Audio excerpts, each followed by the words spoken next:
அம்மன் திருக்கோவில் மாங்காடு வெற்றிகரமா 17வது ஆண்டாக ஊஞ்சல் சேவை நடத்தி முடிச்சிருக்கோம். எங்க தகப்பனால ஊஞ்சல் சேவை ஆரம்பிச்சு கோவில் கட்டுறதுக்கு முன்னாலே அங்காளம்மா ஊஞ்சல் சேவை ஆரம்பிச்சோம். ஊஞ்சல் சேவை வந்து மாசமே ஊஞ்சல் சேவை வச்சுட்டு இருக்கோம். முடிஞ்சவங்க மலையனூர் போக முடியாதவங்க இங்க வந்து பாருங்க.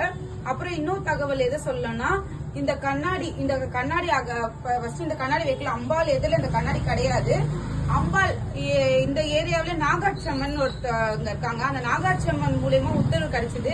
இந்த இடத்துல கண்ணாடி போடணும் அம்பாள் எதிரில அப்படின்னு சொல்லி உத்தரவு வந்தது. போன சிவராத்திரி அன்று கண்ணாடி போட்டுட்டு நாங்க வெள்ளீஸ்வரர் ஆலயத்துல இருந்து வந்துட்டு இருக்கோம். நான் அந்த மாதிரி நான் சொன்னேன், உங்களுக்கு சந்தோஷம்னா நீ எனக்கு வந்துட்டு போமான்னு ஒரு வார்த்தை சொன்னேன். அந்த இடத்துல வந்து சர்ப்ப நாகம் வந்துட்டு போச்சு. அது ரொம்ப எங்களுக்கு வந்து கண்ணுலா காட்சி வந்து அது ஒரு வீடியோ இருந்தா நான் உங்களுக்கு அட்டாச் பண்றேன். இதோட பதிவு ஏன் இப்ப போடுறேன்னா, பவானி அம்மன் எதிரில் கண்ணாடி இருக்க வேண்டும் என்று அம்பாளுடைய மிக தீவிரமான உத்தரவு. ஏன்னா அவ எதிரில வந்து கண்ணாடி பின்பம் இருக்கும் போது ரெட்டிப்பு பலனாக அருள் பாலிச்சிட்டு இருந்தா. இந்த ஒரு ஆண்டுகளாக நாங்க மிகவும் வளர்ச்சி அடைஞ்சிட்டு இருக்கோம் அவளுடைய அணுகருகத்தால. மேலும் பெரியபாளையம் போல இந்த ஆலயம் விளங்கணும்னு சொல்லிட்டு எல்லாம் ஆரணியா பவானி பெத்தவ பெரியவ பேர் விளங்க வச்சவ அவகிட்ட வேண்டிக்கிறோம்.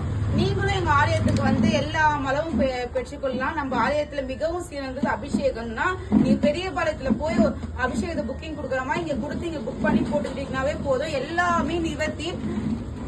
மாரியாத்தா வந்து நம்மளுடைய எல்லா பிரச்சனையும் தீர்க்காதான் நம்மளுக்கு வந்து இருக்கிறா. அதுக்கு இங்க ஒரு இடத்துல பவானி அன்னை விளங்குறா. முடிஞ்சவங்க வந்து பாருங்க. மாங்காடு காமாட்சி அம்மன் கோவில், வெள்ளீஸ்வரர் கோவில், பின்புறம். நன்றி, வணக்கம். எல்லா புகழும் ஆரணியா பவானி பெரிய பாளையத்தம்மன்கே. எந்த கோவிலும் ஊஞ்சல் சேவை கிடையாது. நம்ம ஆலயத்துல மட்டும்தான் மையானப்படை அங்காள மக்கள் உலகமுள்ள நடந்துட்டு இங்க மட்டும்தான் ஊஞ்சல் சேவை. எல்லா இடத்துலயுமே மையான கோவில் தான் நடக்குது. அதனால ஊஞ்சல் சேவை அம்மனை கண்டு ரசித்து எல்லா மகளும் பேருங்க. அது இல்லாம குழந்தை பேர் இல்லாதவங்க, குடும்ப பிரச்சனை இருக்கிறவர்கள் மட்டுமே கும்ப பிரசாதம் வழங்கப்படுகின்றது. குழந்தை இல்லாதவர்கள் கும்ப பெயரை வாங்கி சேர்ந்து அடுத்த ஆண்டு பவானி அம்மன் அங்காள பரமேஸ்வரி பேருடன் வைக்குமாறு செல்வகத்தை வாரி வழங்க உள்ளார். மேல்மலையூர் அங்காள பரமேஸ்வரி கோவிந்த